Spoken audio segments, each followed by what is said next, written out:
कर्मचारियों के लिए अब मजे ही मजे, राज्य सरकार ने सीलिंग हटाई, एक मुक्त होगा भुगतान।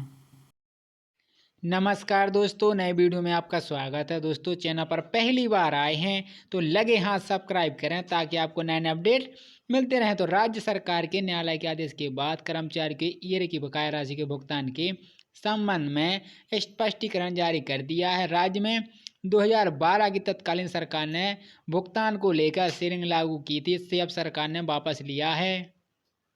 सरकार ने हाई कोर्ट के आदेश के मामले के बाद वेतन में संबंधित या अन्य एयर का भुगतान करने के दिशा निर्देश तय किए हैं। राज्य सरकार ने न्यायालय के आदेश के बाद कर्मचारियों की एरियर की बकाया राशि के भुगतान के संबंध में स्पष्टीकरण जारी किया है। इसके अनुसार बकाया राशि के लिए चरणबद्ध भुगतान योजना की रूपरेखा तैयार की है।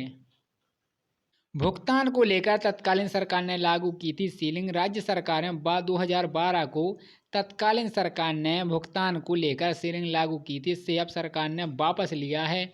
जनवरी 2012 में जारी किए गए आदेश में वित्त विभाग ने एरियर के भुगतान के लिए सीलिंग लगा दी थी। हाई कोर्ट मामला भुगतान के मामले सामने आने के बाद एरियर देने के आदेश जारी किए थे। सरकार ने फिर एरियर देने के लिए सीलिंग लगाई थी, क्योंकि एक मुश्त पैसा देना कठिन हो रहा था। 1 लाख तक का एरियर किस्तों में देने का प्रावधान था। वित्त विभाग की सीलिंग के अनुसार 50,000 से कम एरियर का भुगतान एक किस्त मुक्त को कहा गया था। वहीं 1 लाख तय एरियर किस्तों में देने का प्रावधान था। वित्त विभाग ने 1 लाख तक के एरियर की 3 किस्तों में दिया जाना था। इसके अलावा एरियर की रकम 1 लाख से ज़्यादा होने पर 5 किस्तों में देने की व्यवस्था की थी। भुगतान सिर्फ उन मामलों में ही एक मुक्त होगा जिनके लिए कोर्ट के आदेश हैं। वित्त विभाग के अनुसार एक मुक्त भुगतान की राज्य सरकार के खजाने पर बोझ पड़ेगा। राज्य सरकार के खजाने पर एकदम अतिरिक्त बोझ ना पड़े, इसके लिए सीलिंग जरूरी है। बाद में कई मामले अदालत में गए, अदालत से एक मुक्त भुगतान के आदेश आए थे।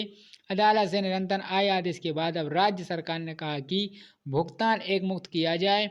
ध्यान रहे कि उक्त भुगतान सिर्फ उन मामलों में ही एक मुक्त होगा जिसके लिए हाई कोर्ट के आदेश हैं। प्रधान सचिव वित्त देवेश कुमार ने सभी विभागों में संगठनों और सार्वजनिक क्षेत्रों के उपक्रमों में पीएसयू को मौजूदा दिशा निर्देश का सख्ती से पालन करने के निर्देश दिए हैं।